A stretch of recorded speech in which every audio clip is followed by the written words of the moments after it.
Hi, I'm going to talk about the idea of using fat burning to lose weight. If you want a short video on it, there's another one that I made out that's only 2 minutes. This one's going to be longer. So the idea is that if you want to lose weight, you have to burn the fat that you have. You've got excess fat stored up, and in order to lose weight, you've got to burn that fat. So I'm going to give you two approaches that you can use. These aren't the only things that you can use, but two kind of big ideas that you can use as a strategy to get yourself to have a body that's a fat burning machine. The first step of the process is basically converting your diet, if you're not already, to a mostly fat-based diet.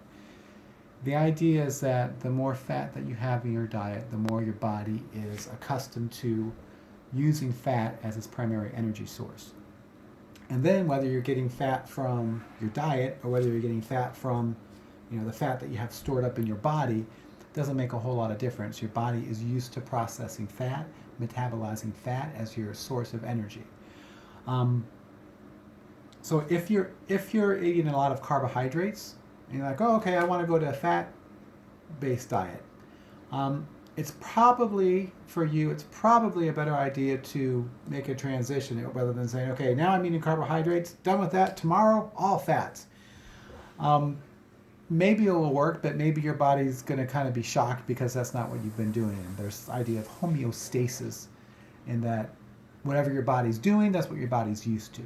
So it's probably a more prudent idea to start to replace, bread with avocados or with cheese, or just bring your carbohydrates down and bring your fats up. For instance, if you like pasta,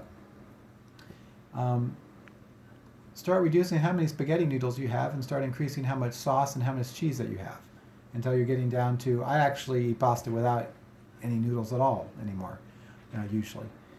So yeah, make a transition. Get away from carbohydrates, proteins a medium amount, and fats more.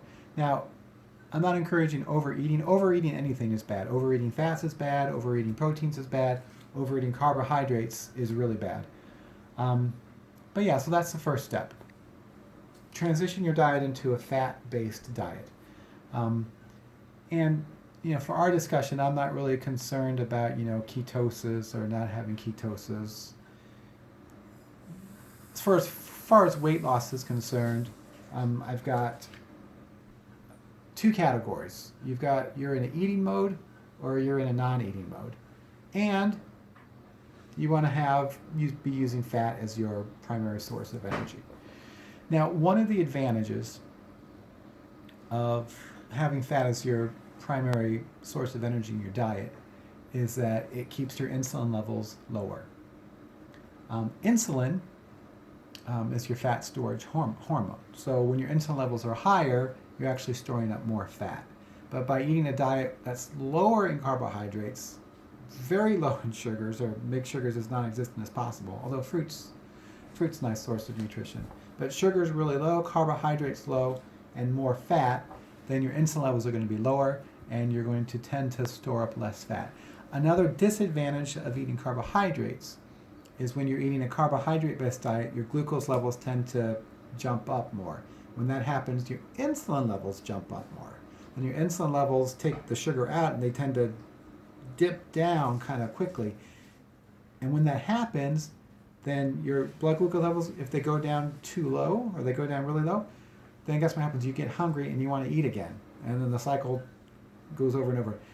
So when you eat carbohydrates, you'll probably tend to want to eat more often.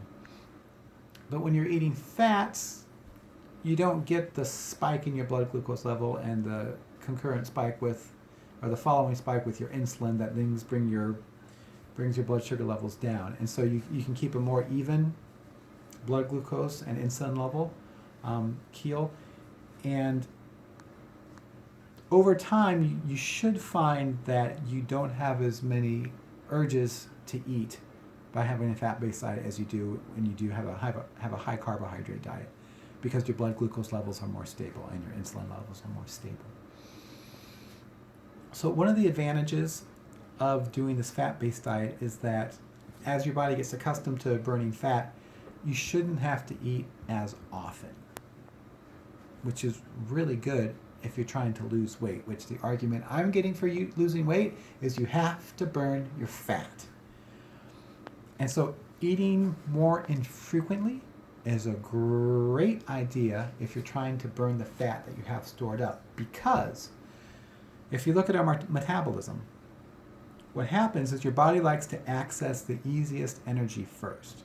So let's say that you eat and you've got this food that's here, and your body's going to be using that food as a source of energy for, depending how much you eat and how active you are, let's say 2 to 4 hours, give or take.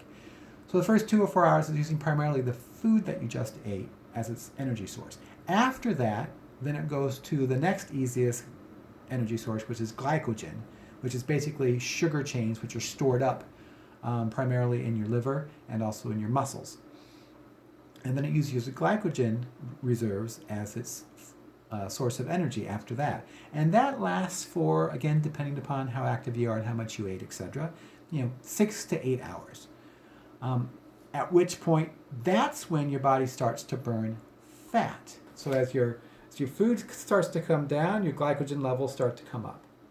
As your glycogen levels then come down, then your fat burning levels start to come up. And that's after 6 hours. So you start out and you burn more and more and more and more. And then after 8 or 10 hours or so, you're actually burning quite a bit of fat as your energy source. And that's at the point that you're starting to use up the reserves, which you unfortunately have accumulated and you don't want. But fortunately, if you can go more than 8 hours in between meals, then you're really burning your fat stores. And that is when you're losing weight. So eating infrequently, if you want to lose weight, is a great idea. I get really perturbed because I see all these commercials like, eat this, eat that, drink this, drink that. You know what? How about not eating so often? How about not eating? Does that sound like it makes sense?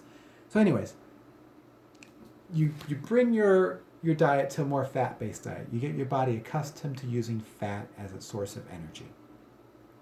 And then you can go for longer periods without eating. This is part of the idea, one of the benefits of the intermittent fasting, where you go every day, you go for 16 or 18 or 20 hours without eating. And then if you can eat 1 meal a day, which I actually eat 1 meal a day very often, or 2 meals a day, but then you keep the 2 meals kind of close together, time-wise. Because let's say that you eat from 5 to 5:30 in the evening is your last meal for the day. And then there's no snacks, no drinks, no nothing after that. Well, 5:30 you finish eating. And let's say the next morning you start eating at 7:30 in the morning, which I don't recommend. But let's say that you start eating at 7:30 in the morning the next day. Well, you've given yourself 14 hours between meals, because you finished at 5:30, you started again at 7:30. That's 14 hours, which means let's take the figure of 8 hours. Let's say you're using your food and then your glycogen for 8 hours, and then your fat burning really starts to get at a higher level after 8 hours after you've eaten. Well, that means that you've spent 6 hours of your day in a fat burning mode. And, sleep is included in this time, by the way. So 6 hours is pretty good because that's 25% of your day, right? When you're burning fat, that's pretty good. But let's say that you skip breakfast, which is the most important meal of the day to skip, even though all of us have heard the opposite. Let's say you skip breakfast and you don't eat until lunchtime, which is say 12:30. For 12:30. So you finish at 5:30 one day and you eat at 12:30 the next day. So that's 12 plus 7. That's 19 hours. That's 19 hours that you've gone without eating, which means minus 8, that's 11 hours that you're spending in a fat burning mode. That's almost half your day. If you want to lose weight, if you want to burn your fat, that's a darn good strategy. To be spending nearly half your day in a fat burning mode, fantastic. And not only are you in a fat burning mode, but you're not in an eating mode. Again, I kind of distinguish between eating and not eating. And it's nice to be in a not eating mode. There's a lot of advantages to being in a not eating mode. One of the things that people don't realize is when you eat, you're demanding that your body spend a lot of energy digesting that food, which means that's energy that's not available for strengthening your immune system, for maintaining your body, for repairing what needs to be repaired. So when you eat, your body is forced to put a lot of resources into digesting the food as opposed to spending the resources doing something else. And myself and other people I've known, when they actually started doing the intermittent fasting, where you're only like eating once a day, you're eating in confined, found, but you know what? You don't get sick. You don't get sick as much, or you don't get sick. I actually haven't been sick for years since I started doing this. And a lot of it's just because your immune system is strengthened by not having to spend all this energy on digesting your food all the time, because it takes a lot of energy. So anyways, that's the basic approach with this burning fat. Turn your body into a fat burning machine. One, get your diet to more fat-based, healthy fats. Things like first-rate olive oil, not the stuff in the supermarket. The first quality olive oil that when you put it in your mouth and you leave it there, it's so spicy that you have to swallow it because it's too hot. Avocados, nuts, especially macadamia, but nuts. But anyways, healthy fats. Whole food, fresh food, fats. And have that be the basis of your diet. So you're used to burning fat. And then when you're not, you can spend longer times during the day of not eating, and you're in a fat burning mode. And again, I don't recommend that you've been eating, 4 times a day to tomorrow just go ahead and say, okay, I'm only going to eat once today. I recommend a transition where maybe you start out with, 12 hours where you don't eat and then spread it to 14 or 16. Do what you can, but know where you're going with this strategy and why it works. Another argument I would like to make for this fat burning is that our bodies are much more efficient at getting energy from fat than they are at getting energy from carbohydrates through the production of ATP. It's not twice as much, but it's approaching twice as efficient at burning fat for energy than it is for burning carbohydrates, which tells me that our body is very well designed to use fat as our energy source. So you can check out the ATP production between like the 6 carbons of fat versus 6 carbons of sugar. And I think it's like 50 or 52 ATPs when you burn fat, and 30 to 32 when you're burning sugars. So yeah, that's the approach. Turn your body into a fat burning machine, and that's how. This isn't the only approach that works, and this isn't the only 2 ideas that were helpful for burning fat. But the basic approach is really sound, and I think it's a great strategy if you really want to lose weight in the long term. Good luck. What we're talking about in the end is behavioral changes, which are not easy. Behavioral changes are not easy. Nothing easy about them. So congratulations to you for being interested in yourself and listening to the video. I hope the information is helpful. If it is, give me a like. Let other people that you know who want to lose weight know about the video if you think the information is useful. And hey, good luck to you. The road's not perfect, but it's nice to have an idea of what you're doing and why. And I hope this is helpful. Take care.